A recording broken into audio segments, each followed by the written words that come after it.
તો હવામાન વિભાગની આગાહી પ્રમાણે સુરત સહિત સમગ્ર દક્ષિણ ગુજરાતમાં મેઘરાજાની પધરામણી થઈ છે। સુરતમાં ધીમી ધારે વરસાદ પડી રહ્યો છે। મોડી રાતથી જ વરસાદ અવિરત ચાલુ છે। સુરત શહેરના કતારગામ, વરાછા, અડાજણ, અઠવા લાઇન્સ, ઉધના, પાંડેસરા અને લિંબાયત સહિતના મોટાભાગના વિસ્તારોમાં વરસાદ પડી રહ્યો છે।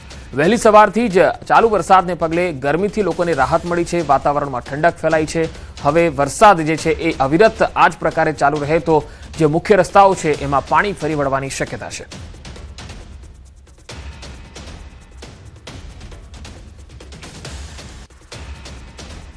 હવામાન વિભાગની આગાહી વચ્ચે સુરત સહિત દક્ષિણ ગુજરાતમાં મોડી રાત્રે શરૂ થયેલો વરસાદ ધીરે ધીરે પોતાની ગતિ વધારી રહ્યો છે। જે પ્રકારે હવામાન વિભાગે આગાહી કરવામાં આવી છે, જેને લઈને સુરત સહિત દક્ષિણ ગુજરાતની તમામ શાળાઓમાં રજા જાહેર કરવામાં આવી છે। તમામ સરકારી અધિકારીઓને પોતાના હેડક્વાર્ટર ન છોડવાની સૂચના આપવામાં આવી છે। મહાનગરપાલિકા હોય, નગરપાલિકા હોય, પોલીસ હોય કે પછી કલેક્ટર વિભાગ હોય, તમામ લોકો સંકલન કરીને કામગીરી કરી રહ્યા છે। જ્યાં જ્યાં ભૂતકાળમાં પાણી ભરાયા હોય તેવા તમામ જગ્યાઓ આઈડેન્ટિફાઈ કરવામાં આવી છે। ત્યાંથી લોકોને સલામત સ્થળે ખસેડવામાં આવ્યા છે।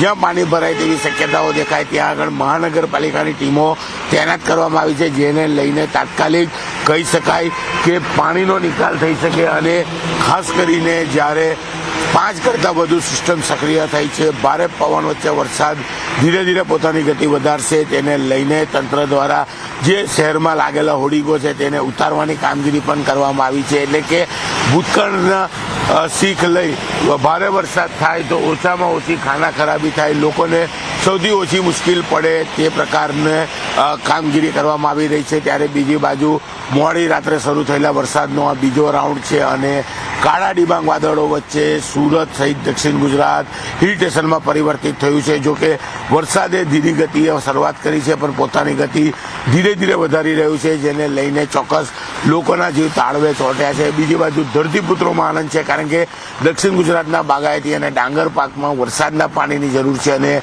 ધીરી ગતિ પડેલો વરસાદ ખેડૂતો માટે ફાયદાકારક છે। પણ આ વરસાદ કહી શકાય કે ભારેથી અતિભારે વરસાદની આગાહી છે, જેને લઈને તંત્રને એલર્ટ મોડ પર રાખવામાં આવ્યું છે। તમામ વિભાગોનું સંકલન કરી જ્યાં જરૂર પડે ત્યાં મદદ પહોંચાડવી અને સુરત શહેરમાં 5000 કરતાં વધુ કેમેરાઓ દ્વારા અધિકારીઓ સુરતના એકે એક ખૂણા અને ખાસ કરીને સુરતના મધ્યમાંથી પસાર થતી ખાડીઓ પર ખાસ મોનિટરિંગ કરવામાં આવી રહ્યું છે।